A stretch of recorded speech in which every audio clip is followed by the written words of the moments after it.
Recognize the existence of your inner child. This is a journey, not a destination. And like any journey, it begins with a single step. That step is acknowledgement, the acknowledgement that within each of us resides an inner child, a part of our being that holds our earliest experiences, our joys, our fears, our traumas, and our hopes. This inner child, often buried under layers of adulthood, still influences our thoughts, behaviors, and decisions, even when we're unaware of it. Acknowledging the existence of our inner child isn't always easy.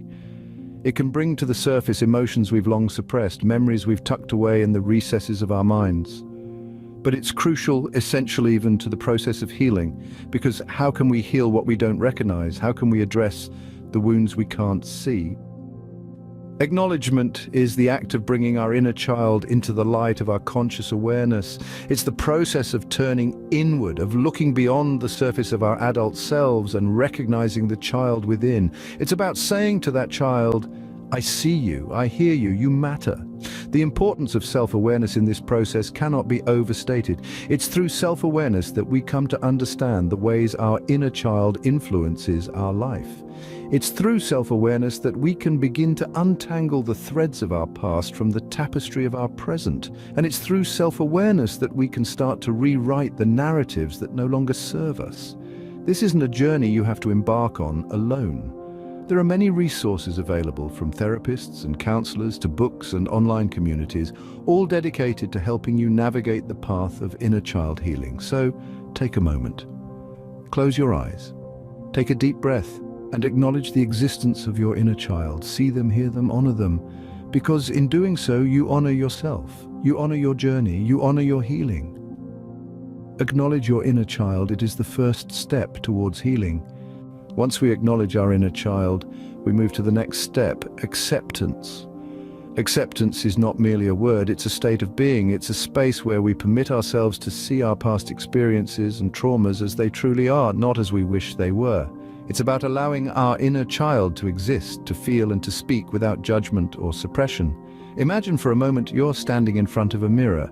This mirror, however, reflects not your physical self, but your inner self, your inner child. The image might be tattered and bruised, perhaps even scared. Acceptance is standing in front of this mirror, acknowledging the reflection and saying, I see you, I hear you, I understand. But what does this acceptance look like in practice? It's about giving space to your feelings, your fears, your joys, and your sorrows. It's about acknowledging that it's okay to not be okay sometimes. It's about allowing your inner child to be vulnerable, to be scared, to be joyful, to be whatever it needs to be. Remember, our past experiences and traumas are not mere events. They are part of our story, part of who we are. They've shaped us, molded us, and made us into the individuals we are today. Acceptance doesn't mean we have to like what happened or be okay with it. It simply means we stop fighting it, stop denying it, and start understanding it. Acceptance in inner child healing is about creating a safe space for our inner child to come forward, to express and to heal. It's about letting go of the need to control or change our past and instead embracing it with understanding and compassion. But why is acceptance vital in inner child healing? Because acceptance is the bridge that connects acknowledgement to understanding. It's the stepping stone that allows us to move from merely knowing our traumas to truly understanding them. It's the key that unlocks the door to deeper self-awareness and self-compassion. Acceptance paves the way for a deeper understanding of ourselves. It's the second step on this journey of inner child healing, a journey that leads us towards wholeness, towards self-love, and towards a better understanding of our worth. So let's take this step together. Let's embrace acceptance, and let's allow our inner child to heal. Expression, the third step, allows our inner child to voice its feelings. A crucial part of this healing journey. Expression is where the hidden, unvoiced emotions of our inner child finally find an outlet. Imagine, if you will, your inner child as a real child. They've been hurt, they're carrying the weight of unexpressed feelings, and they need to be heard. Just like in the physical world, it's crucial for this inner child to express their feelings, to let out the emotions that have been bottled up. This is how healing begins. Expression is not just about speaking out loud, it's about communicating those deep-seated emotions, fears, and desires that our inner child has been carrying. It's about giving a voice to the voiceless, about letting the silenced part of ourselves be heard. It's important to remember that there's no right or wrong way to express these feelings. It could be through painting, writing, singing, dancing, or even simply talking to yourself. The medium isn't important. What matters is the act of expression itself. The process of expression is not always easy. It can bring up painful memories and strong emotions.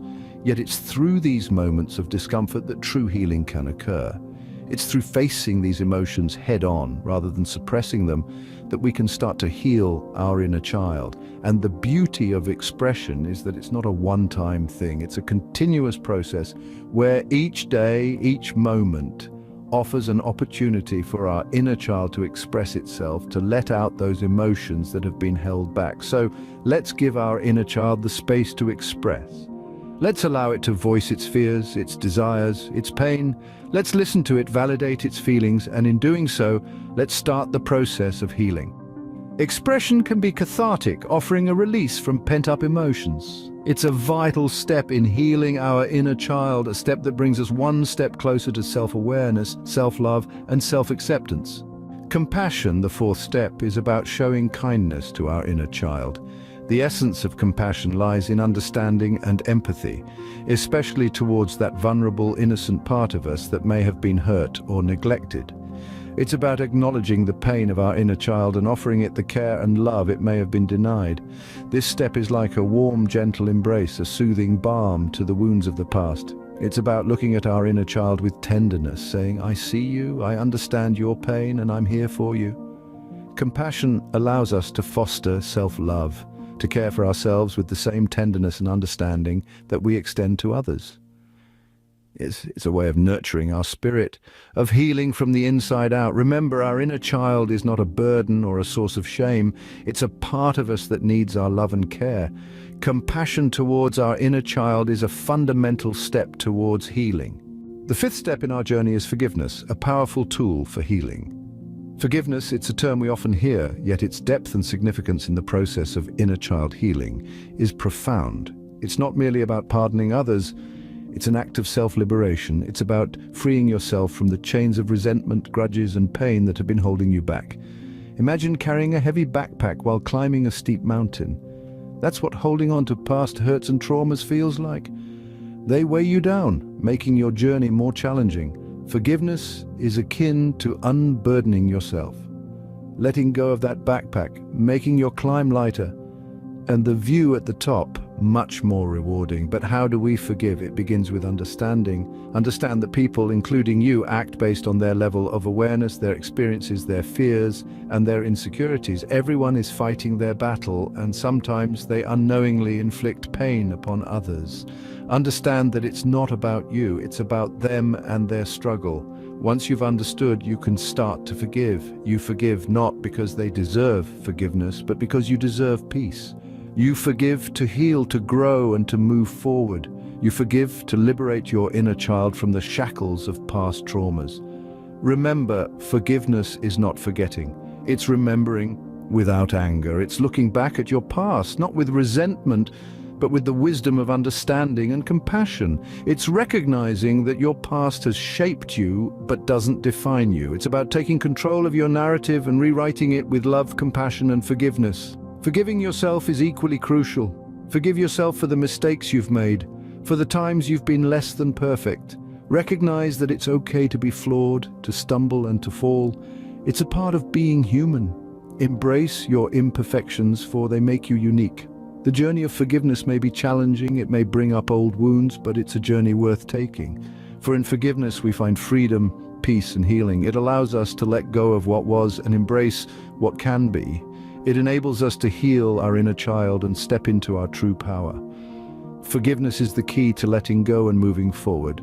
The sixth step, connection, is about forming a bond with our inner child. This step is a journey into the heart of our being, a voyage of self-discovery and self-love that invites us to connect with the most authentic part of ourselves. Our inner child, you see, is not just a metaphorical concept, but a real and vibrant part of us that holds the key to our emotional well-being.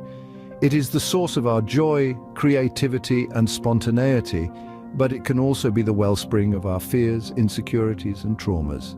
When we embark on this journey of connection, we go beyond just acknowledging and accepting our inner child. We start to build a bridge between our present self and that younger self, linking our current experiences with our past. We begin to understand that every decision we make, every reaction we have is influenced by this inner child. Forming a connection with our inner child is like learning a new language, the language of self-love and self-understanding. It's about learning to listen to the whispers of our heart, to the subtle signals that our body gives us. It's about becoming attuned to our emotions and recognizing that they are valid and important.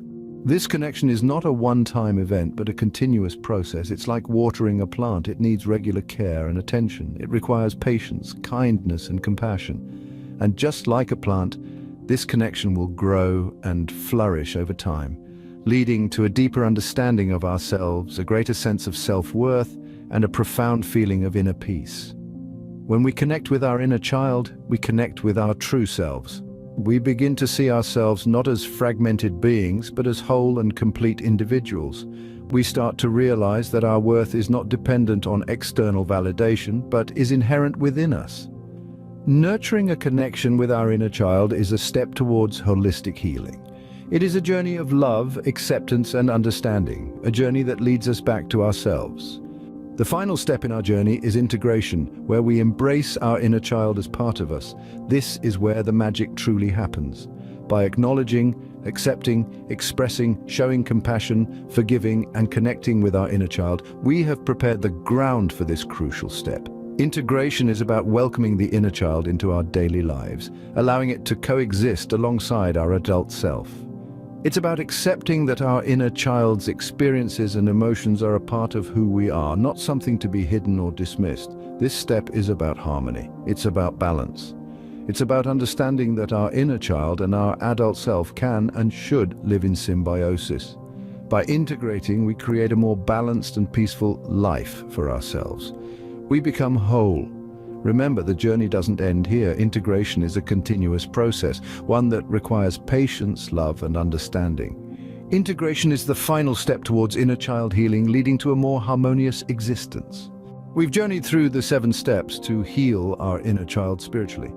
We began by acknowledging and accepting our past, understanding that our experiences, however difficult, have shaped us.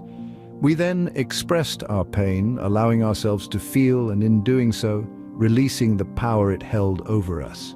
We continued this journey with compassion, nurturing our bruised selves with kindness, and then we forgave ourselves and others, cutting the chains of resentment that bound us.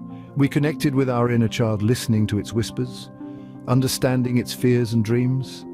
And finally, we integrated these experiences, these parts of ourselves, to form a whole, a self that is aware and accepting of its worth. Each of these steps has opened doors to deeper understanding, unlocking the potential for growth, transformation, and self-love. They have provided us with tools to heal, to grow, and to embrace our worth. Remember, healing your inner child is a journey of self-discovery and self-love. Embrace it and become fully aware of your worth.